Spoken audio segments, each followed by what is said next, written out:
الحمد لله نحمده ونستعينه ونستهديه ونستغفره ونعوذ بالله من شرور أنفسنا ومن سيئات أعمالنا من يهد الله فلا مضل له ومن يضلل فلا هادي له وأشهد أن لا إله إلا الله وحده لا شريك له وأشهد أن محمدا عبده ورسوله أدى الأمانة وبلغ رسالة ونصح الأمة وكشف بالله الغمة وجاهد في الله حق جهاده حتى أتاه اليقين اللهم صل وسلم وبارك عليه وعلى آله وصحبه وسلم تسليما كثيرا أما بعد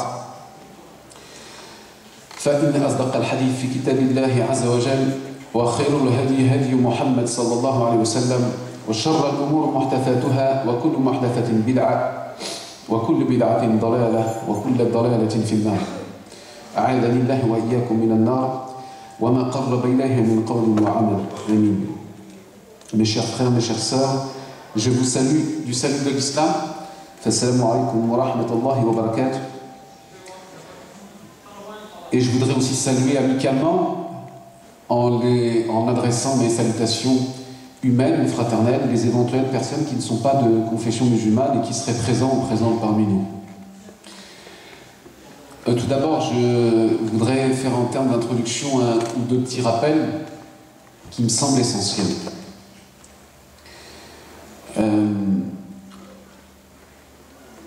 C'est compliqué de reprendre un discours sans véritablement redescendre de la parole de Dieu.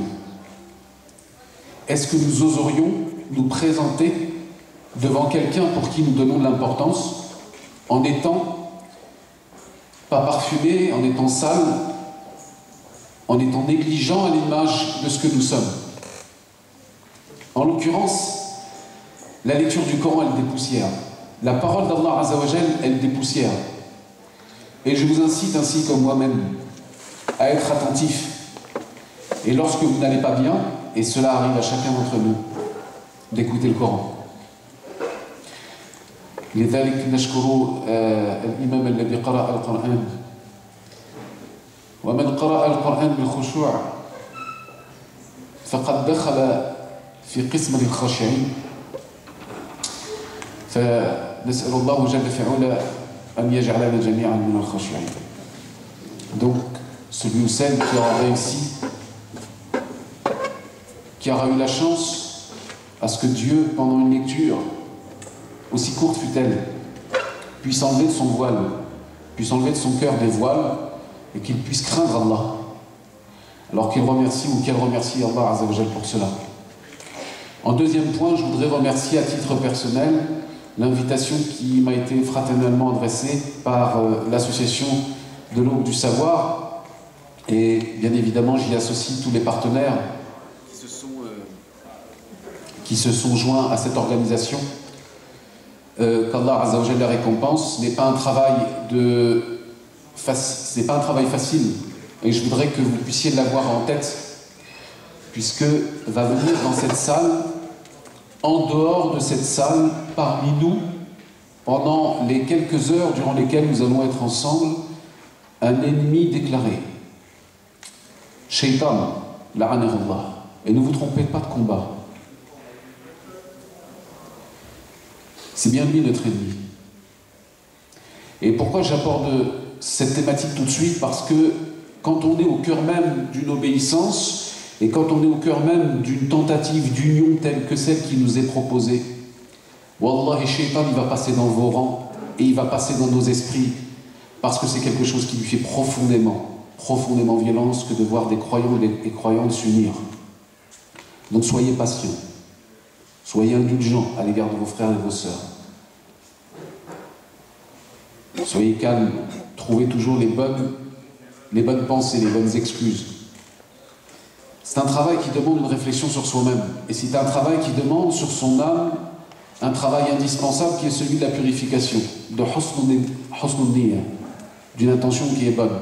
Nous, on regarde les choses quand on arrive, mais on ne se rend pas compte du travail qui a été fait en amont, depuis des semaines, voire peut-être des mois, de la part de sœurs, de la part de frères, de la part des bénévoles qui sont ici, et qui n'attendent qu'une chose, et ils ont bien raison, la récompense d'Allah Azza wa Jalla. Donc soyez indulgents, ne soyez pas impatients, parce que cela nous est demandé dans notre éthique. Et donc je vous mets en garde, ainsi que moi-même, contre la présence de cet ennemi qui va être avec nous pendant quelques heures. Si vous voyez des choses qui méritent amélioration, ne sois pas de ceux qui critiquent, sois de ceux qui contribuent à l'amélioration de cette situation. Ne sois pas de ceux qui sont des spectateurs, et on en a quelques-uns, et ils ne sont pas parmi nous, mais on le voit à travers notamment la communauté et à travers les réseaux sociaux, gens qui font des observations toute la journée, mais qui n'ont jamais apporté leur pierre à l'édifice. Et donc, faites attention à cela. Moi, j'ai une admiration sans borne partout où les quelques endroits où je me rends, pour ce que nous appelons, à mon avis à tort, les fourmis. C'est ce qu'on appelle les fourmis, c'est-à-dire les petits, on les appelle les petits chez nous, les gens qui sont bénévoles.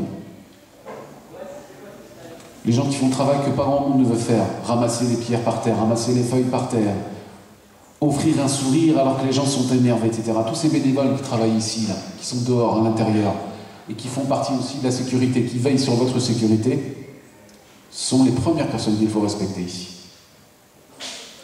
Donc, barakallahu fikoum, Inch'Allah ta'ala, c'est une introduction qui est importante pour pouvoir expliquer pourquoi, parfois, dans nos parcours, à travers la thématique qui a été proposée ce matin, nous avons une responsabilité directe sur la hausse ou sur la baisse de notre foi.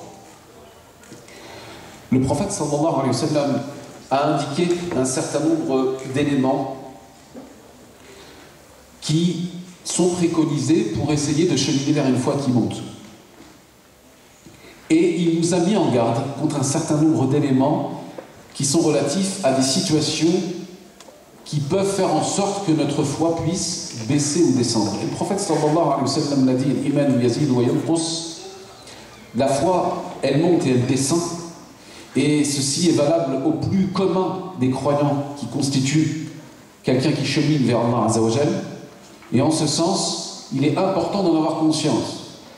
Et le croyant ou la croyante intelligente va essayer de comprendre pourquoi, dans certaines situations, j'ai l'impression que ma foi monte, et pourquoi, dans certaines situations, c'est un constat quasiment sans appel, pour lequel je constate qu'effectivement ma foi est en train de descendre. Tout d'abord, Allah Azza wa Jal, dans le Coran, Dieu dans le Coran a décrit les intelligents avec un certain nombre de critères. Parmi ces critères, nous pourrions en citer un certain nombre, mais parmi ces critères, il y a ceux ou celles qui sont de fins observateurs de leurs âmes. Et Akhil Karim, je te renvoie, mon frère, ma sœur, au premier responsable de la baisse de ta foi et à la baisse de notre foi sur le plan individuel, qui est toi-même. Nous avons, et je ferai des petits apartés de cette façon-là, en tout cas parce que ça me paraît important, nous manquons dans notre communauté d'un discours de responsabilisation. En gros, quand quelque chose ne va pas, c'est toujours la faute des autres. Et effectivement, dans un schéma psychique normal, qu'on soit musulman ou qu'on ne le soit pas, qu'on soit croyant ou qu'on ne le soit pas, il est souvent plus facile de remarquer ou d'essayer de chercher le coupable chez l'autre. Vous savez que chez certains, c'est une problématique qui les accompagnera toute leur vie. Et je fais souvent la liaison, et elle est importante, entre le cheminement de la foi et une certaine dose de ce que beaucoup n'acceptent pas dans le vocabulaire, mais qui est une réalité, qui est un psychisme qui est équilibré. Et même si c'est la faute de quelqu'un, mon frère, ma sœur, qui t'arrive telle ou telle conséquence, et en l'occurrence, nous sommes ici aujourd'hui pour parler de la foi, sache que même s'il peut y avoir des circonstances qui peuvent expliquer cela, à travers des personnes, c'est en premier lieu de ta faute. Et la responsabilisation, elle est importante dans la dimension de l'intervention que nous allons présenter, parce que Allah Azza wa Jal nous a incité, nous a ordonné d'être responsables envers nous-mêmes.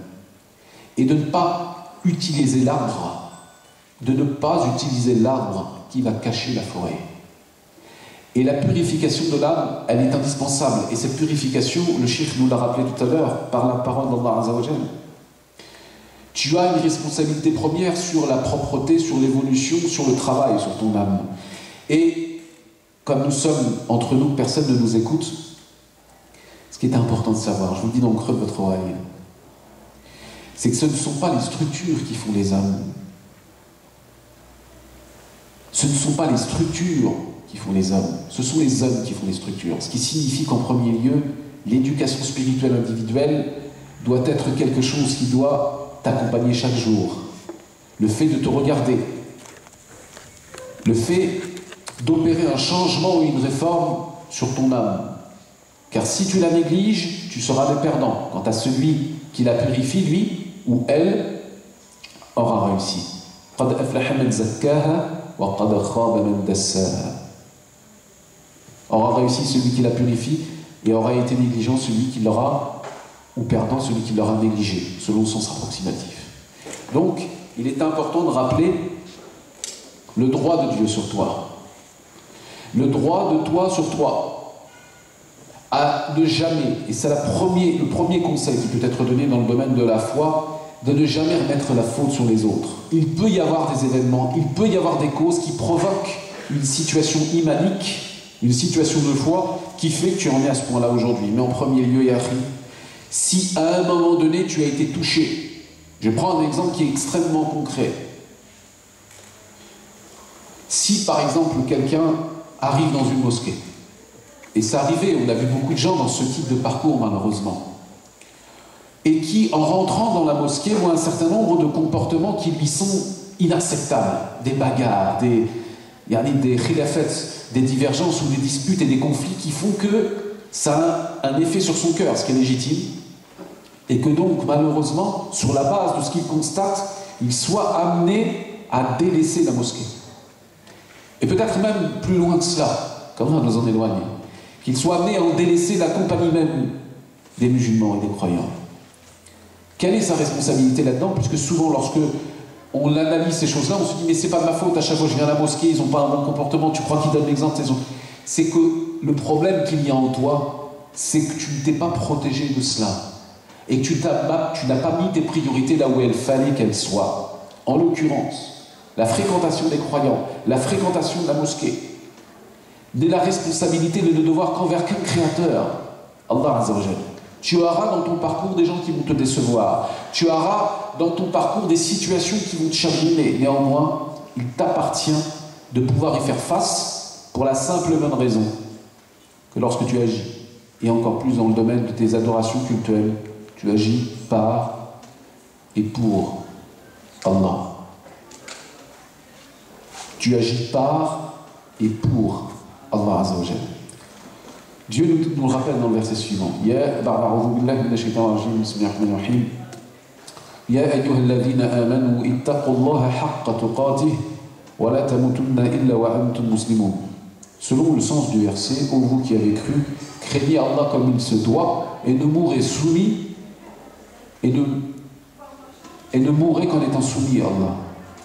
Et ne mourrez qu'en étant soumis à Allah. Alors, sur la deuxième partie du verset, ce verset doit être une obsession chez moi, un souci quotidien, un souci de tous les instants. Et ne mourrez qu'en étant soumis à Allah, cela signifie que si malheur arrivait et qu'à un moment donné, tu puisses mourir dans un autre état que celui de la foi, tu auras tout perdu. Et ça, c'est une catastrophe en tant que telle. Parce qu'il n'y a pas pire que de rendre l'âme dans quelque chose qui m'éloignerait à ce moment-là du rappel et de ma proximité demandée à l'égard d'Allah Azza wa Jal. À travers ce verset, il y a une autre injonction qu'il faut rappeler. C'est un hadith, selon le sens, qui peut être rassurant, mais qui provoque aussi chez le croyant sincère ou chez la croyante sincère une crainte. Reste sur tes gardes. Ne sois sûr de rien. Aujourd'hui, tu es musulman, tu pries, tu fréquentes la mosquée, tu vois des frères, tu vois des sœurs, tu es inscrit dans la communauté. Remercie Allah Azza wa Jal pour cela. Il se peut que cela ne soit pas éternel et il se peut que cela ne soit pas indéterminé. Donc ça t'oblige à une posture, excusez-moi. Cela t'oblige à une posture qui est une posture nécessaire chez les croyants, chez la croyante, qui est la posture du remerciement. Parce que le remerciement nous guide à la reconnaissance, et la reconnaissance nous guide à quoi? À la modestie. Regardez dans l'exemple de la vie du prophète sallallahu alayhi wa sallam, comment, à de multiples reprises, il a repris qui? Il a repris des compagnons, qui sont les gens les plus élevés, qui ont été élevés dans l'école de la lumière. Il les a rappelés à la reconnaissance. Ne sois pas de ceux et de celles qui ne sont pas reconnaissants. Et je m'excuse, je vais un petit peu piquer là où ça fait mal, mais en même temps, on est là pour guérir. Et on chemine tous vers la guérison de ces maladies-là. L'ingratitude est certainement une des maladies, je constate, la plus présente dans notre jeunesse. Il y a des maladies dans la première génération, mais comme aujourd'hui on est plutôt présent à travers la présence des deuxième, voire des troisième ou quatrième générations, je vous mets en garde ainsi que moi-même contre l'ingratitude, à plus d'un égard. Et le manque de reconnaissance peut avoir un véritable effet sur la baisse de la foi. Parce que tu n'as pas su remercier qui, et au bon moment et de la bonne façon. Vous savez, j'ai rencontré beaucoup de personnes qui ont accompagné des gens jusqu'à leur dernière demeure. Et c'est toujours le même scénario. Quand je dis scénario, ça ne veut pas dire que c'est théâtral. C'est toujours la même scène. On entend toujours cette même chose. Si je lui avais dit, j'espère qu'il a su que. Vous savez par quoi? Par ce sentiment d'ingratitude. Parce que l'ingratitude, malheureusement, elle s'enlève chez nous lorsque la personne elle va 6 pieds sous terre. Là, les choses, elles remontent. Là, tu te rends compte de la valeur qu'il avait. Là, tu te rends compte de la valeur qu'elle avait. Regarde juste ton fils ou ta fille que tu regardes, ou ta femme, ou ton père, avec un regard des plus banals, qui lorsqu'il s'absente pour 1, 2, 3 semaines à l'hôpital, tu te rends compte de sa valeur. Et on se rend compte de la valeur des gens, des choses, que dans la difficulté. En même temps, l'homme, par son origine, est déjà ingrat envers son Seigneur. Pourquoi j'insiste sur cette notion d'ingratitude? Je m'excuse, je ne veux viser personne qui est présent dans une frange de la jeunesse. Elle est indéniable pour moi. C'est parce qu'il n'y a pas de verbalisation. On n'arrive pas à dire les choses. On n'a pas de pudeur pour pouvoir se dire les choses négatives, mais on en a une certaine lorsqu'il s'agit de choses qui sont positives. L'ingratitude, elle existe à un autre niveau également. C'est que nous n'avons pas souffert. Et la deuxième et troisième génération, un peu plus particulièrement, ne prenez pas mal mes propos, mais chez les quarantenaires, que nous représentons les cinquantenaires, on les appelle la génération chamallow. Il y a une jeunesse, il y a une force dans cette jeunesse qui est extraordinaire. Mais malheureusement, il y a des discours que je ne pouvais pas entendre lorsque j'avais l'âge de certains d'entre vous dans le public, qu'aujourd'hui je comprends. Vous savez, les discours qui étaient véhiculés des anciennes générations disant, même chez les anciens, cette génération, il leur faut une guerre. Et c'est vrai.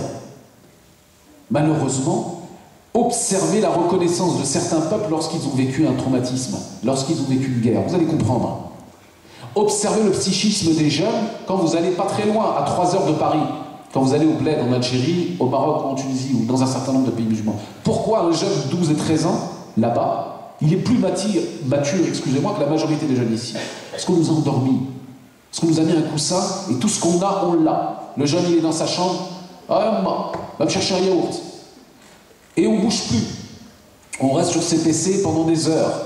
On ne fait plus d'efforts pour aller chercher la nourriture. Même lorsque la fille, ou le père, pardon, s'adresse à sa fille, ou à son fils pour pouvoir chercher ou faire une course, on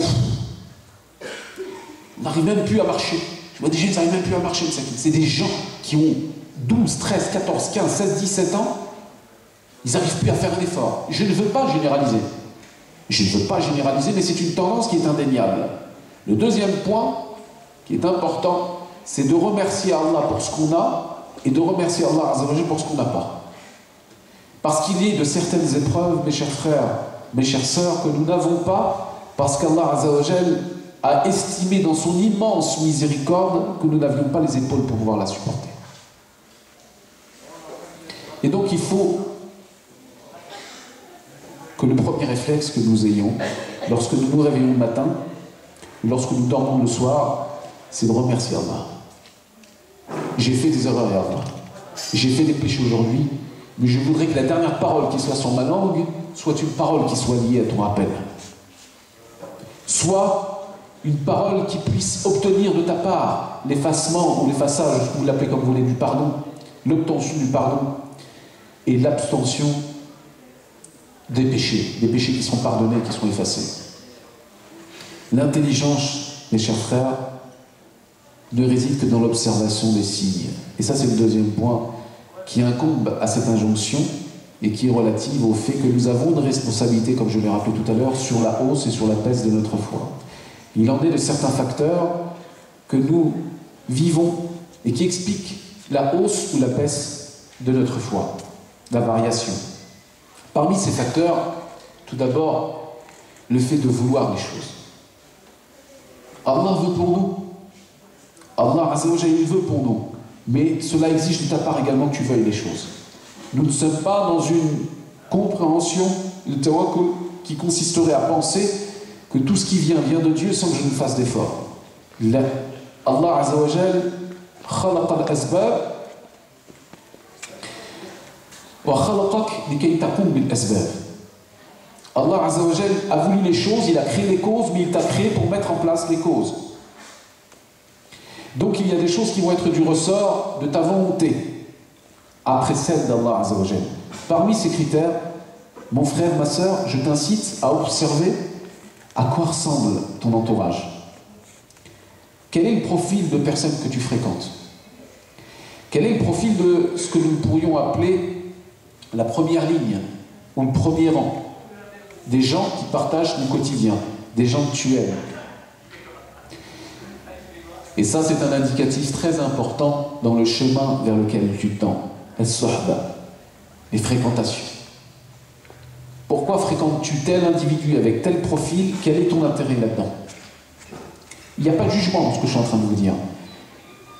C'est qu'ici, le prophète sallallahu alayhi wa sallam, dans un hadith qui est connu, a comparé celui qui est d'une noble compagnie à celui qui porte un parfum, qui sent bon par essence, et qui, lorsque vous le quittez, même lorsque vous partez, vous portez encore sa bonne odeur sur vous.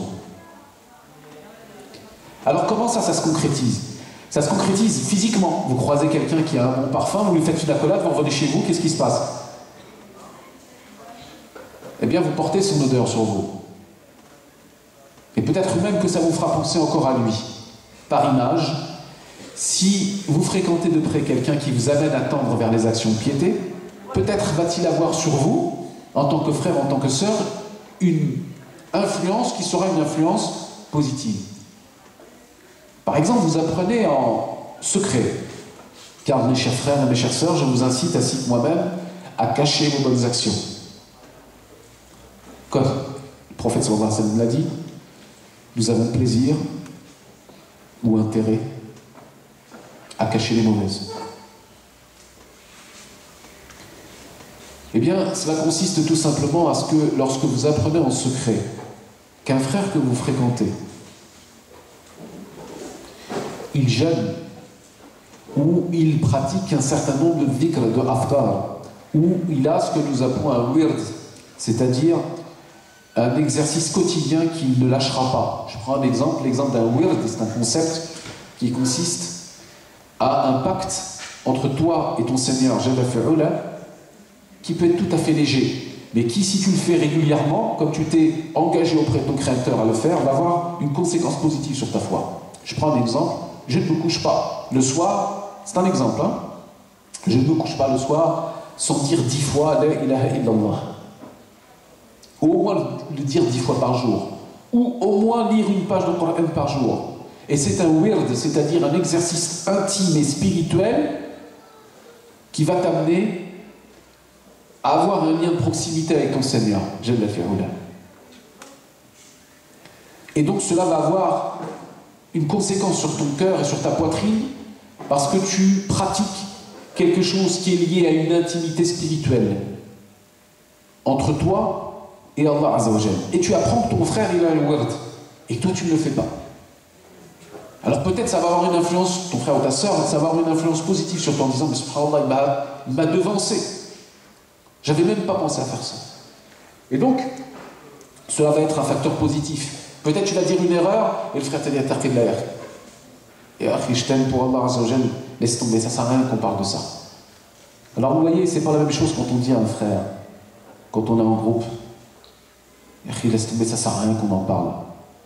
Ça passe, ce genre de phrase. Plutôt que d'une injonction, qui est parfois une injonction morale, dans laquelle on peut donner un bon conseil, mais dans lequel on a un certain plaisir à le donner. Parce qu'il ne suffit pas de donner un bon conseil pour pouvoir être à l'abri de l'ostentation. Il faut faire très attention à cela. Donc le fait de bien véhiculer les choses et d'avoir une bonne compagnie peut nous permettre, à travers quelqu'un par exemple qui irait une fois par jour à la mosquée, c'est un exemple, un frère, il va une fois par jour à la mosquée, on essaie de s'accrocher, on essaie d'y aller avec lui, etc. Qu'est-ce que cela signifie? Il faut faire très attention. C'est une question qui revient souvent d'ailleurs dans les conférences auxquelles les frères sont souvent sollicités, sur la question de la fréquentation. Est-ce que cela signifie par essence qu'on doit s'éloigner des gens qui commettent des péchés dans notre entourage, etc. etc. L'équilibre, il est très clair. Si tu penses que dans ton rapport avec ton frère, fût-il pécheur, ta sœur, fût-elle, on va dire pécheuse, si tu penses que tu peux rattraper la chose et avoir une influence positive sur lui ou sur elle, alors il est de ton devoir de ne pas l'abandonner. Si à l'inverse de cela, c'est lui ou c'est elle qui fait da'wa sur toi, au point que c'est elle qui t'emmène peut-être, ou lui, sur le chemin de la déviance parce que tu es encore trop faible en termes de foi, dans ce cas-là, la mise à l'écart est recommandée, mais pas la coupure. Le temps que tu te reconstruises, le temps que tu puisses prendre un nouvel élan vers Allah Azza wa Jal. Lakin yahdar, faites attention à ne pas être de ceux et de celles qui sont dans l'ingratitude et qui ont oublié ce qu'ils étaient. Beaucoup, malheureusement, tombent dans le piège des choses qu'ils pensent avoir acquis. C'est-à-dire, je prends un exemple qui est très banal, à force de ne plus cacher ses bonnes actions, à force de croire, mon frère, ma soeur, que ce que tu le fais grâce à tes mains, tu te trompes déjà dans le raisonnement, et en plus, tu commences à installer entre toi et Allah Azza wa Jal un hijab, un voile, qui fait et qui explique la chose suivante. Que tout ce qui est du domaine de cette intimité-là doit rester entre toi et Dieu.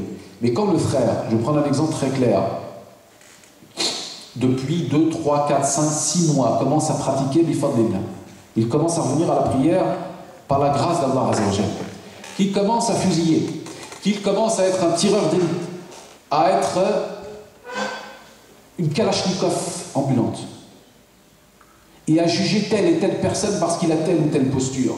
C'est une grave erreur. Faites attention que cette balle que tu étais en train de lancer ne te revienne sur le visage comme tu ne l'as jamais imaginé. Pour quelle raison? Parce que tu as eu une erreur dans le diagnostic. Le diagnostic, c'est que le peu d'actions bonnes que tu fais, tu penses que tu les as acquises. C'est pas parce qu'on fait une bonne action qu'elle est comptée auprès d'Allah. Ça, quand on le sait, il faut en être conscient. Il ne suffit pas d'accomplir une bonne œuvre pour qu'elle soit acceptée auprès d'Allah. Comme vous le savez, 2 choses nous sont bordées dans l'accomplissement des œuvres, 2 conditions que je rappelle très humblement. La première, c'est bien évidemment l'intention de plaire à Allah. Lorsqu'on fait une bonne action, la première intention doit être de plaire à Allah. Et si dans ton cœur, en accomplissant une bonne action, tu as 70% qui est faite pour plaire à Allah et 30% qui est pour le bashar, 30% qui est faite pour les hommes, wallah, tu te présenteras devant Allah Azza wa Jal avec zéro, avec rien, comme une montagne qui s'écroule, après que tu penses avoir acquis des montagnes de jibal de hasanat. Allah Azza wa Jal le précise dans la fin de ce verset, la pire des catégories seront ceux qui auront agi dans le bien, alors qu'en fait, L'intention était mauvaise et défaillante dès le début et ils ne présenteront rien devant leur Seigneur. C'est la pire des catégories. Et après, t'imagines, je vais prendre un simple exemple. Imaginons que tu penses avoir économisé pendant des années une somme sur ton compte et qu'au bout de 20, 30, 40 ans, tu t'imagines avoir, je prends un exemple, 50, 60, 100 000 euros sur ton compte et que tu arrives sur ton compte que tu vois, c'est pas que tu es à zéro. C'est pas que tu es à zéro. C'est pas que tu as perdu 70 000 euros ou 100 000 euros. Là, c'est que tu as 70 000 euros de découvert. Parce que c'est ça ce qui se passe. C'est pas seulement qu'on va se présenter devant Dieu avec rien. C'est que quand on se présente devant Allah Azzawajal avec une intention qui est défaillante, ça devient quelque chose qui devient non plus quelque chose qui n'est pas acquis, ça devient un péché. Pourquoi? Parce que j'ai accompli un certain nombre d'œuvres, non pas à 100% pour Dieu, mais à quelques pourcentages pour d'autres éléments, et ça constitue en tant que tel une forme d'associationnisme, comme vous le savez. Le deuxième conseil, ou le troisième, je ne sais plus trop où j'en suis, c'est bien évidemment le fait, dans cette suite de fréquentation positive que nous devons exercer, le fait de fréquenter les ambiances de foi. Et là, je voudrais aussi mettre en garde contre l'uniformisme de notre communauté. L'uniformisme de notre communauté. Je m'explique. Yaka, faut qu'on. Il n'y a qu'à faire, faut qu'on fasse comme ça. Habituons-nous à un mot essentiel au sein de notre communauté qui est celui de la diversité. Nous avons des profils qui sont divers dans notre communauté. Nous avons des cultures qui sont diverses. Et ce que je suis en train de vous dire n'est pas propre à notre époque. Cela existait déjà à l'époque du prophète sallallahu alayhi wa sallam. Le prophète sallallahu alayhi wa sallam كان يدعو القبائل بصفات القبائل أو في بعض الأمور حسب القبائل حسب الثقافة حسب العقلية. Donc le prophète sallallahu alayhi wa sallam, lorsqu'il invitait à Dieu au sein de certaines tribus, il demandait toujours conseil à certains compagnons de savoir qu'est-ce qui les caractérisait, quelles étaient leurs caractéristiques. Pourquoi? Parce que, sans être terre à terre, la da'wa, la propagation du message, la présentation de l'islam, le message de l'islam, si dans le fond, les principes sont connus de tous, la façon de véhiculer, mon cher frère, c'est pas un KFC, c'est pas un hamburger et c'est pas un filet au fish. Tu dois t'adapter en fonction des gens que tu as en face de toi. Tu dois t'adapter à leur psychisme. Tu dois t'adapter à leur vécu. Alors ce que nous appellerions nous aujourd'hui, et c'est une science en psychologie qui est l'histoire de vie. Je prends un exemple.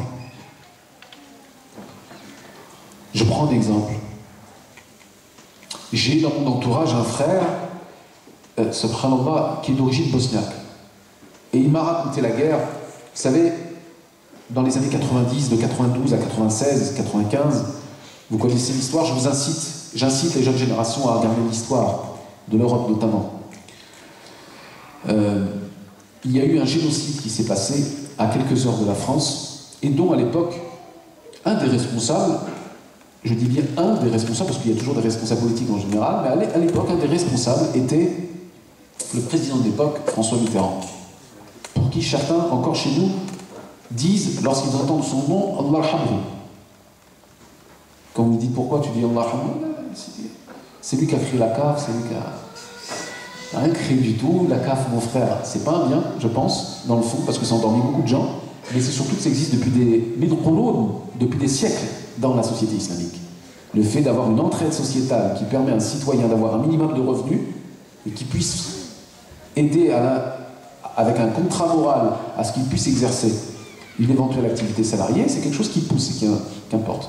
Je ne vais pas m'étendre là-dessus. Mais à l'époque, les responsables politiques, et lui en premier lieu, avaient une responsabilité. Je rappelle un certain nombre de propos, pour ceux qui ne le savent pas, il est hors de question qu'il y ait un État musulman à 2 heures de Paris. Voilà quels étaient ses propos. Un génocide sur le peuple bosniaque, parmi nos frères et nos sœurs, avec des armes de guerre dont je ne peux pas détailler le déroulé tellement que c'est gênant. Des massacres, des tortures, des viols, etc. Et lorsque, à un moment donné, ce frère me racontait, il me disait, subhanallah, des situations de firq qui apparaissent, vous voyez, des questions, chaque société apporte des réponses nouvelles en fonction des contextes dans lesquels nous nous trouvons. Il dit, il me racontait, subhanallah, il dit, j'ai retrouvé le corps de mon père, on a retrouvé le corps de mon père une dizaine d'années après sa mort. Parce qu'il y a toujours eu des soupçons à ce que, en fait, qu'il ait été tué avec son frère. Et en fait, à l'époque, il noyait les gens aussi également, et il les noyait dans des fleuves. Et donc cela amène des nouvelles questions sur le plan de la jurisprudence, sur la question du droit juridique, sur le fait de prier le janaza, etc., etc. Et chaque peuple, il a un psychisme qui le caractérise. Et c'est normal. Parce que le vécu de chaque peuple, de chaque civilisation, diverge en fonction de son vécu, de son histoire, de ses caractéristiques, etc. Et donc, mon frère, dans ton approche à travers les fréquentations que tu as et à travers les relations qui te lient aux gens qui t'entourent, tu ne peux pas faire fi de cela. Tu ne peux pas dire il faut faire comme ci ou il faut faire comme cela. Oui, le fond, nous l'avons. Les textes, l'esprit même de la charia, du texte législatif est là pour nous préserver dans un cadre.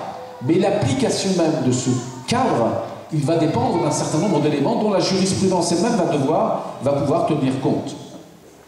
En l'occurrence, si dans ton entourage il y a Akhil Karim, tu peux être là conscient, faire exprès de quelqu'un pour qui tu vas lui briser le cœur, avec une parole qui est violente, avec un rappel qui, même s'il est légitime sur le plan du droit, la façon que tu auras de le transmettre va l'exploser, va le tuer, va le carabiner, va peut-être le mettre plus bas que terre. Et tu auras malheureusement contribué, même si nous vous rappelons que lui-même a une responsabilité première, mais tu auras contribué à ce que ce frère ou cette sœur puisse être chagriné au point que sa foi puisse baisser et qu'il puisse être l'enjeu ou la proie de Iblis, l'arnahullah. Donc il faut faire attention à la façon dont on s'adresse aux gens, la façon dont on leur adresse un conseil, la façon dont nous devons verbaliser à leur égard notre estime, notre affection et notre amour. Et parmi les injonctions et les conseils que nous pouvons adresser concernant la baisse et la hausse de la foi, c'est le fait, mon frère, ma sœur, de t'inciter ainsi que moi-même à l'éloignement des mauvais endroits. Si tu sais qu'à un endroit particulier, en fonction d'un certain nombre d'éléments que tu observes, ta foi va baisser. Tu vas perdre ton temps. Et ça va avoir un effet sur ta poitrine. C'est-à-dire quand tu vas sortir pour aller à la mosquée, avant de partir, regardez Shaitan comment il chemine vers nous. Avant de partir à cet endroit, tu dis c'est sûr, ça je vais faire la mosquée. Tu vas à cet endroit qui est un endroit qui est nuisible pour ta foi et tout d'un coup, tu ressors de cet endroit, tu n'as plus envie d'y aller ni aujourd'hui ni demain. Pourquoi? Parce que Iblis t'a mitraillé de balles. Il t'a pas laissé qu'une balle, il t'a mitraillé de balles pour t'endormir pendant plusieurs heures, voire plusieurs jours. Parmi ces endroits. Parmi ces endroits. J'en ai pas fait un cheval de bataille, mais je sais qu'ils existent dans toutes les villes et que notre jeunesse, malheureusement, ou une frange de notre jeunesse y est sensible. Parmi ces endroits, le triste endroit à l'heure actuelle, malheureusement à la mode, que constitue le bar à chicha. Parlons-nous de la réalité. On pourrait dire, c'est bien les gars, il faut aller 5 fois par jour à la mosquée, tu reviens, tu fais des dhikr, mais nous savons que la réalité de ce qu'une frange de la jeunesse vit aujourd'hui, ce n'est pas cela. Elle doit tendre vers cela, mais nous devons partir d'une réalité qui est celle de combattre idéologiquement les marchands de poison et les marchands de rêve, comme certains les appellent. Parmi ces marchands de rêve, celui qui vous fait croire qu'à travers une chicha aux fruits de la passion, et c'est pas faux, il vous a pas menti, c'est vraiment les fruits de la passion de Shaitan. Hein? Eh bien, nous allons, parce que nous, on est dans une forme d'apparence, c'est-à-dire qu'on va chercher à savoir dans la substance pour voir si c'est halal ou c'est haram. Est-ce que la chicha, c'est halal ou c'est haram? C'est pas la chicha le problème. Bien sûr qu'il y a un souci en tant que tel au niveau de la chicha, au niveau de sa composition, au niveau de l'effet que ça a sur ta santé, en termes de charbon, de goudron, pardon, qui sont avalés, ingurgités dans ton corps. Ça, n'importe quel médecin relativement honnête vous le dira. Donc quelque chose qui est nuisible pour votre corps et quelque chose qui va constituer en tant que tel, bien évidemment, un péché. Donc on n'a pas besoin d'attendre, je m'excuse, je vais être un peu provocateur, on n'a pas besoin d'attendre un docteur ou un shir du Moyen-Orient pour savoir si c'est halal ou c'est haram. Je m'excuse. Nous le savons, on vit en France, nous savons exactement ce qu'il y a dedans. Là, je vous parle des fruits de la passion. Mais nous savons, et je sais, qu'à l'intérieur même de cette chicha, il y a une ambiance, il y a des fréquentations, il y a des pièges qui sont tendus. Parmi cela, le fait que beaucoup de jeunes mélangent ça avec de l'alcool. Et qu'il est malheureusement aujourd'hui un triste constat que de voir de nos yeux des jeunes qui vont de plus en plus loin dans le défi qu'ils se donnent face à leur vie. Le mélange d'alcool, de drogue, pour répondre à quoi? Parce que le discours moralisant et jugeant serait de dire « Hé les frères, les sœurs, l'alcool, la drogue, c'est haram. Est-ce que je vous ai appris quelque chose? Vous le saviez ou vous ne le saviez pas? Vous le saviez. Mais quand toi, mon frère, tu vas être de bonne fréquentation à l'égard de celui qui est dans ce piège, c'est d'essayer de savoir pourquoi ce jeune ou cette jeune ou ce moins jeune. Je pense qu'il y a une coupure d'électricité.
C'est bon, ça prend. Barakallahu fik.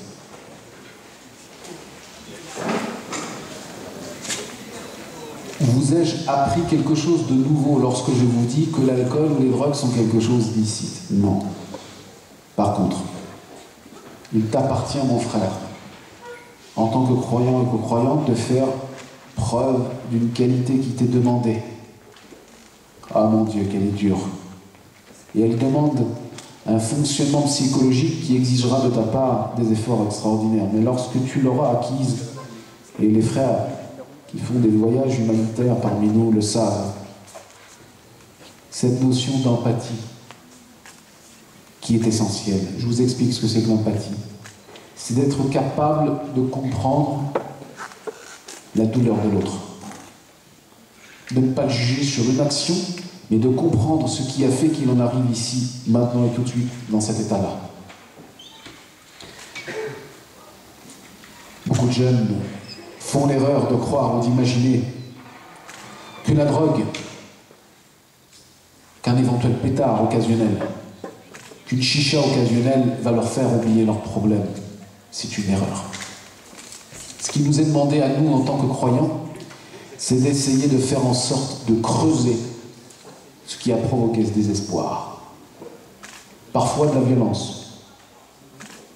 Certains jeunes vivent de la violence chez eux, profonde. Elle peut être verbale, elle peut être physique, et provoque en eux un psychisme de repli et de haine. À tel point que lorsque mon père et ma mère, qui sont censés être l'image à laquelle je veux m'identifier et ressembler, sont mes pires exemples. Et il y a un pacte qui s'installe en moi selon lequel je décide de ne faire confiance à personne. Et c'est ça ce qui se passe. C'est retravailler l'image sur la base de ce que nous avons vécu dans notre vie. Et ça, c'est essentiel. Qu'est-ce qui a provoqué chez ce jeune le fait qu'il croit, ou qu'elle croit, trouver refuge dans la drogue? Qu'il croit ou qu'elle croit trouver refuge, écoutez bien, dans la quantité et l'abondance des péchés. Certains jeunes, croyez-moi, ils font des péchés graves, mais pas par plaisir. Vous savez pourquoi? Parce qu'ils n'ont plus d'estime d'eux-mêmes. Ils ne se donnent même plus de valeur au point de se présenter ou d'être debout face à Dieu comme étant quelqu'un qui peut cheminer vers lui. Et la raison pour laquelle j'insiste sur ce point-là, c'est que nous devons être à l'image de ce que le prophète sallallahu alayhi wa sallam attend de nous, et en l'occurrence, des gens qui vont réconcilier l'être humain avec leur créateur. Allah Azza wa Jal, je vous le répète, et le rappel ne profite qu'aux croyants. Wallah, il ne désespère pas. S'il y a quelqu'un dans cette salle qui imagine que Dieu ne peut pas pardonner un certain nombre de leurs péchés tellement il les considère ou qu'ils sont réellement comme étant graves, il se trompe. Wallah, il se trompe. Allah Azza wa Jal aurait pu t'exterminer au moment où tu commettais le pire des péchés, mais il t'a laissé en vie. Peut-être alors y a-t-il un signe pour toi afin que tu chemines pour pouvoir revenir à lui avec un repentir qui est sincère. N'aie pas une image de toi qui soit tellement désespérée qu'elle ne correspond plus à l'image selon laquelle Dieu t'a créé, qui est un homme ou une femme qui est en mesure de revenir vers lui. Et pour lesquels, non pas Dieu ne va pas seulement pardonner tes péchés. Regardez là, y a-t-il une générosité plus grande et plus large que celle de notre Créateur Azza wa Jal? Allah Azza wa Jal, lorsqu'il accompagne quelqu'un qui est dans une démarche de repentir pour hausser ou pour aller vers une augmentation de sa foi, il lui pardonne ses péchés et il remplace chacun de ses péchés par une bonne action. Subhanallah. Lorsque Omar entendait cela, il pensait encore à la main de sa fille qui dépassait le sable lorsqu'ils avaient la mauvaise habitude d'enterrer leurs enfants vivants. Il en est de certains de tes péchés, mon frère, ma sœur, pour lesquels tu as manifesté un repentir qui est profond, qui est sincère, et pour lesquels tu te présenteras devant Allah Azza wa Jal en n'ayant plus rien. Parce que Dieu t'aura pardonné. Et ne compare jamais l'éventuelle générosité d'un homme à ton égard à celle de Dieu. Pour quelle raison? Parce que toi, en tant qu'être humain, lorsque tu vas aller solliciter quelqu'un, une fois, 2 fois, 3 fois, 4 fois, au bout de la 2e ou de la 3e, celui que tu as appelé pour un coup de main, il va se lasser de toi. Et il me l'a demandé 1 fois, 2 fois, 3 fois, 4 fois, c'est quand même abusé. Allah Azza wa Jal, c'est tout l'inverse. Plus tu lui demandes, et plus il aime. Pourquoi? Parce que plus tu lui demandes, et plus il voit que tu es assujetti à lui, que tu lui es soumis, et que tu n'as pas d'autre porte que la sienne. Que tu n'as pas d'autre porte que la sienne. Donc, je reviens sur la question du bar à chicha pour lequel je ne devrais pas m'éloigner. Éloignez-vous de ces endroits pour une simple et bonne raison. Indépendamment de la composition, indépendamment de l'effet néfaste que ça aura sur votre santé. Il y a dedans des contextes de mixité, des contextes de lâcher prise de la part d'un certain nombre de passions, des nufus, des âmes. Et puis bien évidemment, c'est la perte de temps qui caractérise tout cela. Qu'est-ce que ces ambiances, qu'est-ce que ces situations d'ambiance ne génèrent, si ce n'est l'éloignement d'Allah Azza wa Jal. Et ne sois pas de ceux ou de celles qui s'éloignent des endroits où il y a le rappel. Car Allah Azza wa Jal, écoutez bien la promesse qu'il fait, c'est une promesse à double sens, et pour lequel elle constitue en tant que telle une menace, et une promesse. وَمَنْ أَعْرَضَ عَنْ ذِكْرِي فَإِنَّ لَهُ مَعِيشَةً ضَنْكًا وَنَحْشُرُهُ يَوْمَ الْقِيَامَةِ أَعْمَى.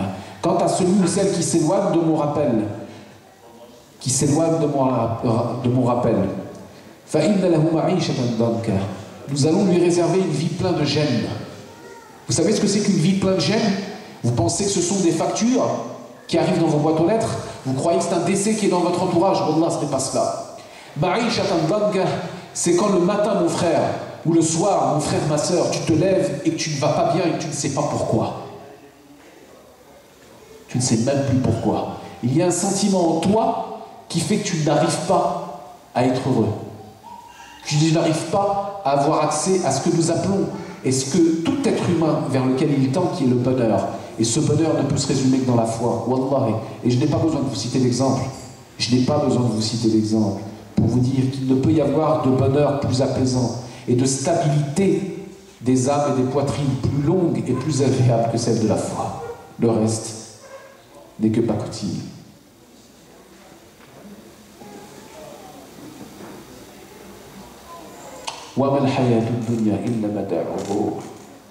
Et la vie d'ici-bas n'est rien d'autre qu'une jouissance qui vous trompe.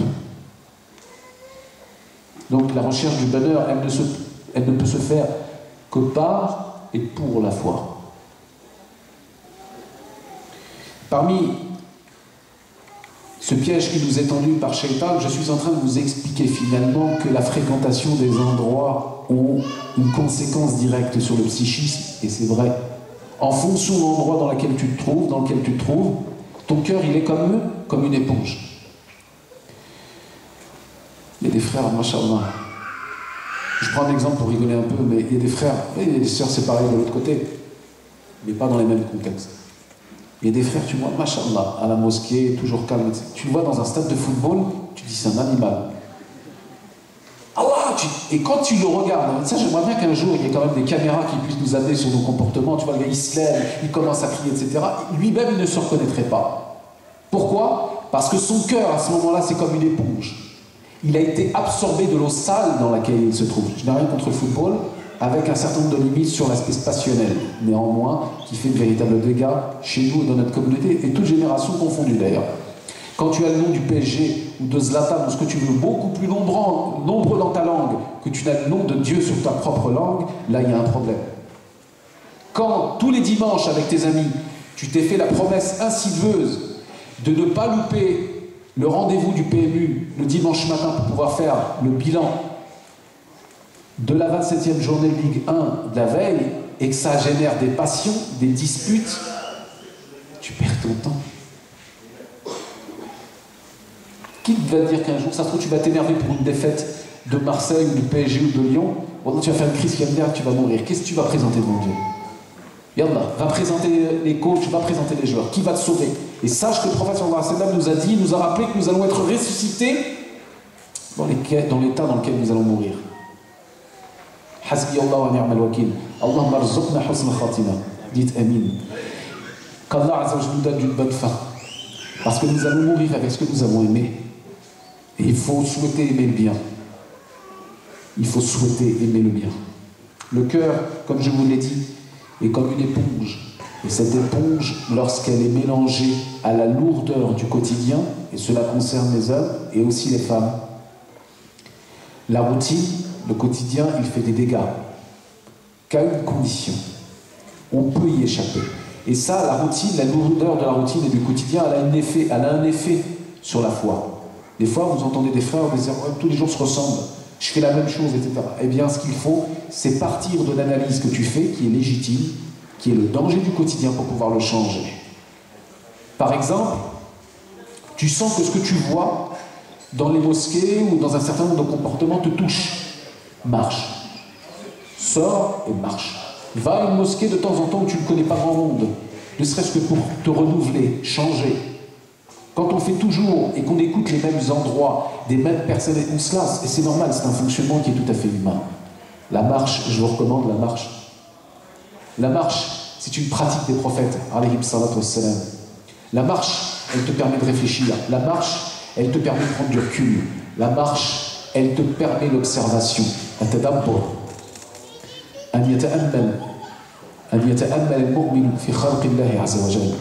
Le fait de méditer sur la création divine, le fait de marcher, d'échapper aux choses, de revenir sur soi, de faire de dhikr et de te rapprocher de ton Seigneur, Jalla fi'ala. Et donc ton quotidien ou ta routine, elle doit changer. Et c'est de te faire un petit programme. Et c'est de faire en sorte qu'aujourd'hui tu vas te permettre une petite sortie de quelques mètres avec ton fils ou avec ta fille, ou tout seul. De revenir sur toi. Attention. Il n'y a pas pire crime. Écoutez bien. Il n'y a pas pire crime que de s'oublier soi-même. Parce que la première personne sur laquelle tu as des droits et des devoirs, c'est toi. Puis tes proches. Puis la troisième couche qui peuvent être tes voisins, des autres de la société.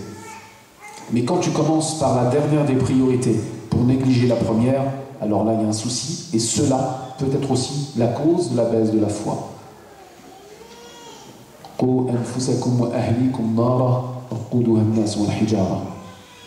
Allah Azza wa Jalla dit préservez vos âmes, préservez vos âmes, vos propres personnes, ainsi que vos proches, vos familles. Dont les gens seront un combustible en enfer. Donc faites attention à ne pas négliger les priorités. La négligence des priorités est également une cause de la baisse de la foi. Commence par toi, donne à ton âme ce dont elle a besoin en termes de nourriture spirituelle, en termes de rappel, puis ensuite tu porteras cela, cette injonction à d'autres niveaux. Mais qu'est-ce qui fait aujourd'hui qu'il y a des dégâts parfois dans certaines familles, et notamment, je prends 5 minutes, j'ai encore 5 minutes 15, pas 5. Et notamment, dans la négligence même de ces priorités, c'est que vous arrivez dans une famille où tout d'un coup personne ne priait. Et puis le jeune, il commence à faire la prière. Et quand il commence à faire la prière, au lieu d'y aller tout doucement, de prendre sa famille dans l'instant T, au moment où ils en sont, c'est-à-dire peut-être dans une situation d'éventuelle insouciance, et d'y aller daraja par daraja, degré par degré, eh bien il commence par tout ce qui est apparent. Il commence à insulter tout le monde, il commence à donner des prérogatives alors que lui-même ne les applique pas, etc., etc. Vous avez des frères qui vous font des discours sur la technicité à outrance. Je vais m'expliquer. Une technicité à outrance, ya Akhil Karim, c'est par exemple de savoir est-ce qu'il est recommandé ou pas. C'est pas ce que je suis en train de vous dire.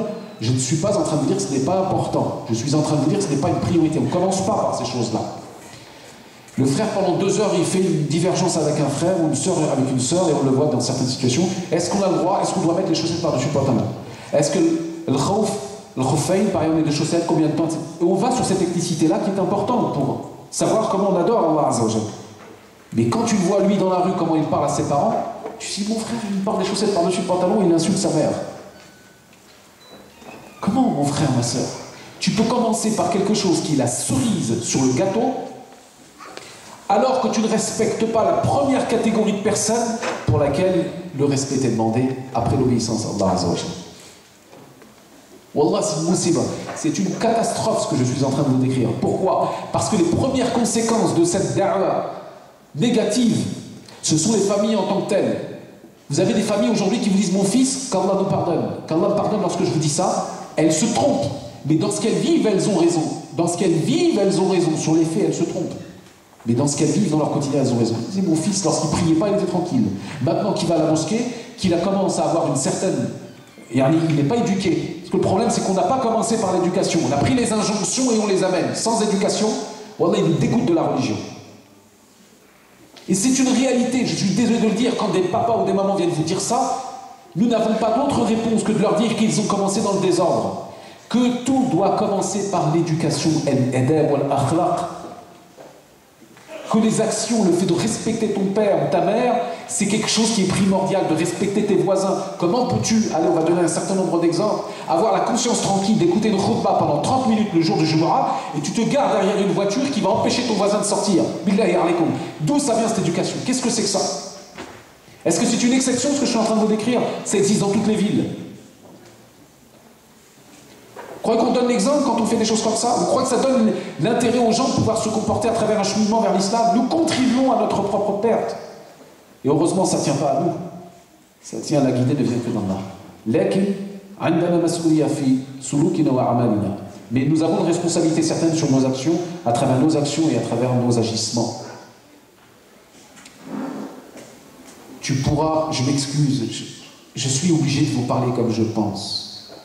Tu pourrais avoir une barbe de 2 mètres, avoir le plus beau des qamis, avoir le plus beau des jilbab. Il te suffit de te voir parler pour savoir à quoi tu ressembles et de te voir marcher sur terre pour savoir à quoi tu ressembles. Vous croyez qu'Allah nous a demandé le vêtement avant d'avoir l'éducation? Il nous a demandé les deux. Je ne néglige pas le vêtement, il est obligatoire concernant ce que je viens de vous citer. Néanmoins, il doit être précédé d'un comportement qui est excellent. un caractère d'excellence. Comment, je m'excuse, hein, on est là pour se parler franchement, comment aujourd'hui le hijab ou le jilbab, chez certaines de nos sœurs, on peut parler de la barbe aussi chez certains de nos frères, dans certains cas, on ne parle pas de tout le monde, celui qui a la conscience tranquille, il l'a, et celle qui a la conscience tranquille, elle l'a, est devenue une mode.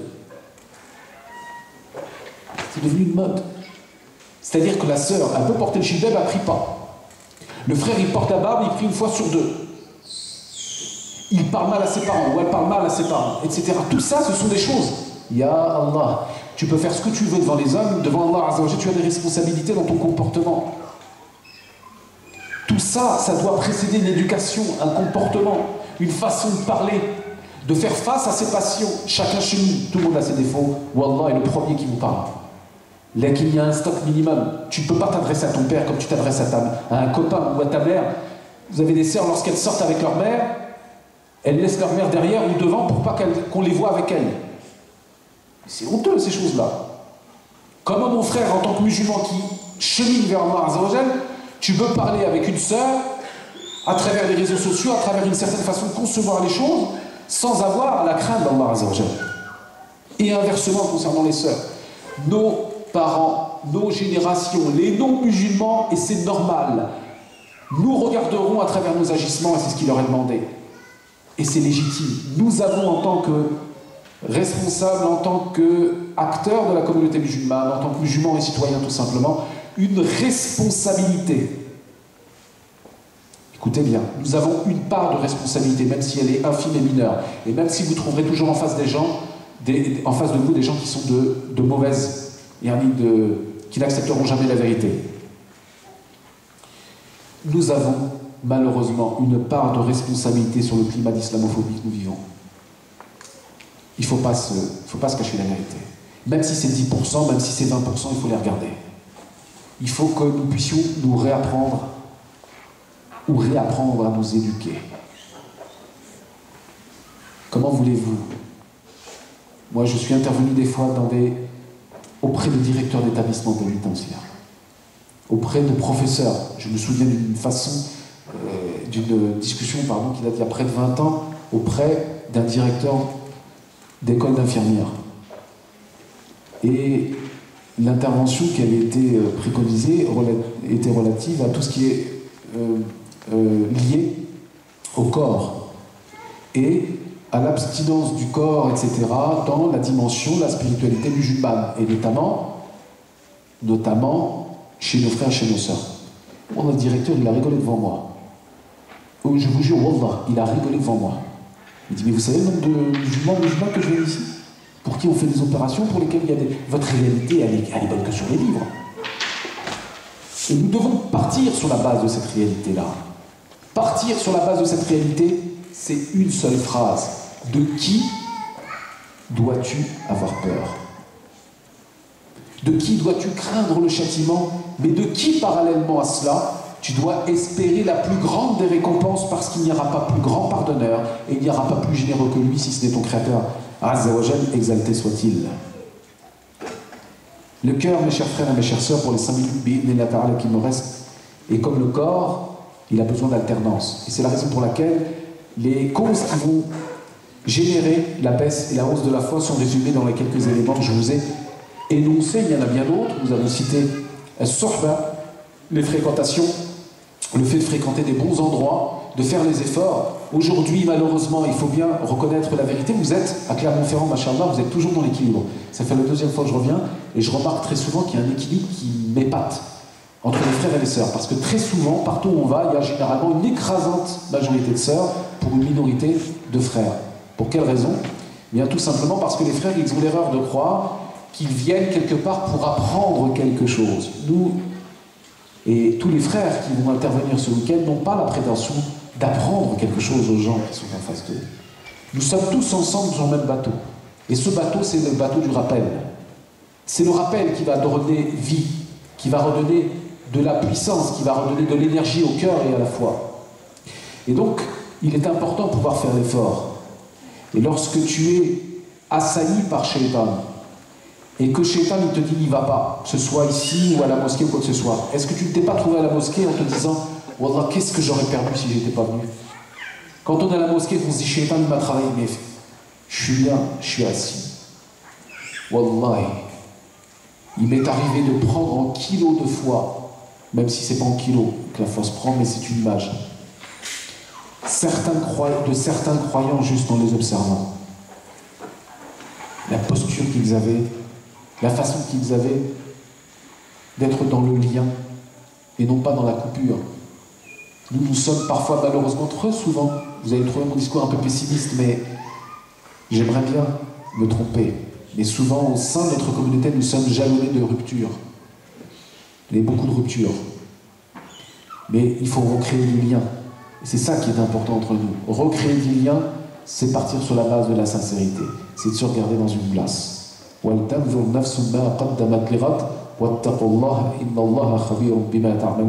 qui avez cru, veillez à ce que vous puissiez vous observer ou observer ce que votre âme a préparé pour demain et craignez Allah. Ya ayyuhalladhina amanu ittaqullah wal tanzur nafsum ma qaddamat lighad wattaqullah. Regardez, deux injonctions à la crainte de Dieu, vous qui avez cru, craignez Dieu et observez ce que votre âme a observé pour demain et craignez Dieu. Inna Allaha khabirun bima ta'malun. Dieu demeure informé de ce que vous faites en termes d'œuvre. Inna Allaha khabirun bima ta'malun. ولا تكونوا كالذين نسوا الله فأنساهم أنفسهم أولئك هم الفاسقون. Et ne soyez pas comme ceux qui ont oublié Allah et qui se sont oubliés eux-mêmes.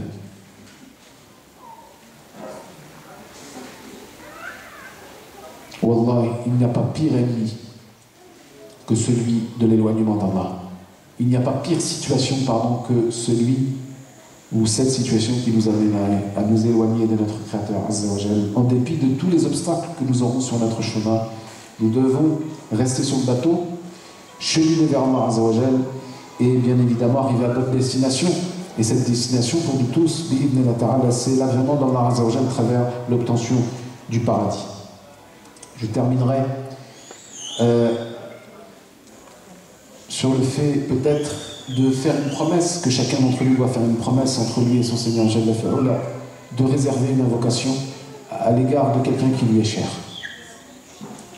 Que ceux qui veulent agir en bonne action aujourd'hui, parmi, entre autres, nos frères et sœurs bénévoles, le fassent, et ils peuvent, Shar'an s'est autorisé, et il y a un délai sur cette chose-là, en l'honneur peut-être d'un défunt, de quelqu'un qui les a quittés, en espérant que ce comportement de bienfaisance puisse être également la cause, Inch'Allah Ta'ala, de la récompense éventuelle d'un défunt. Parmi cette preuve qui nous est donnée, c'est l'histoire de 3 hommes qui étaient dans la grotte et pour lesquels chacun citait une bonne action, et certains savants ont dit qu'il était autorisé d'agir en bonnes actions ou d'évoquer des bonnes actions en espérant qu'une situation de gêne puisse les quitter. Peut-être, Yahri, tu as quelqu'un, mon frère, ma soeur, tu as quelqu'un de malade dans ton entourage. Peut-être qu'il y a une âme que tu croises tous les jours qui est détruite, sans même que tu ne le saches, car ce croyant, sa croyante, ou cette croyante ne t'offre devant ton visage aucune autre chose que son sourire. Et pourtant, à l'intérieur, il peut ou elle peut être détruite. Invoque pour lui ou invoque pour elle, ne l'oublie pas. Il y a des situations dont tu ne soupçonnes pas la gravité et pour lesquelles les simples invocations peuvent énormément faire de bien à ce croyant ou à cette croyante. La tansaw quwwatul ad'iya. N'oubliez pas et ne négligez pas la force des invocations.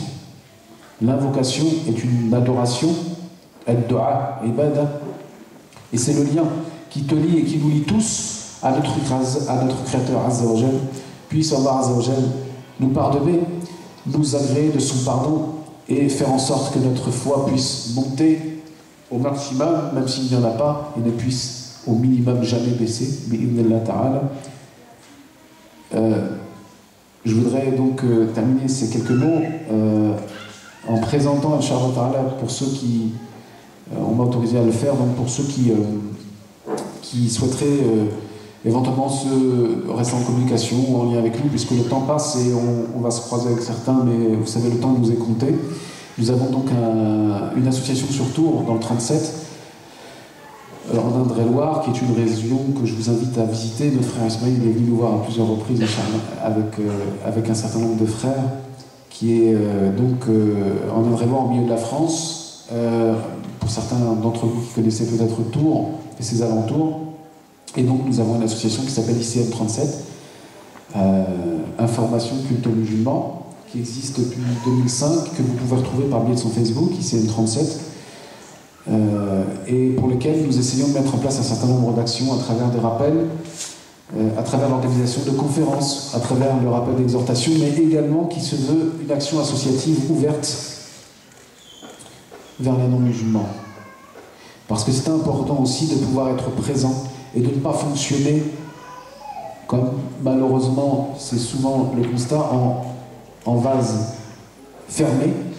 Nous devons véritablement être face et ne pas avoir peur des réalités qui sont en face de nous et également à l'égard du regard que les non-musulmans peuvent avoir sur notre religion, expliquer les choses, transmettre les valeurs, ce qui est important. Et parmi les pôles que nous développons, il y a aussi un pôle, comme ça existe au sein de l'Aube du Savoir, je crois le savoir, il y a un pôle de solidarité sociale, puisque malheureusement, mais ça c'est un autre sujet pour lequel les frères vont intervenir ce week-end, il y a de plus en plus parfois de situations familiales éclatées à travers des désunions, des divorces, etc., et qui mettent un certain nombre de nos frères, ou même très souvent de nos sœurs, dans des situations de précarité.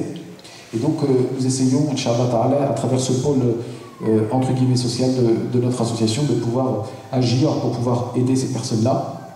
Et donc, si vous souhaitez avoir des renseignements, vous pouvez vous rendre sur notre site internet icm37.fr, sur notre compte Facebook, ou sur le compte Facebook Mohamed François, et si certains d'entre vous ont véritablement envie d'être un maillon parmi la chaîne que constituent ceux qui doivent aider les gens qui sont dans la précarité, eh bien nous avons amené avec nous une ou deux boîtes qui sont présentes à l'entrée, je crois, et donc la couverture est ICM 37, pour lequel vous pouvez éventuellement contribuer à aider des personnes.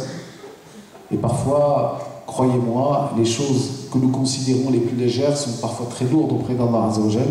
Donc, Inch'Allah Ta'ala, vous êtes fraternellement invités à nous épauler dans cette quête. Vous savez qu'aujourd'hui, les associations musulmanes en général ont tout intérêt à ne pas dépendre des pouvoirs publics et à pouvoir gagner leur indépendance.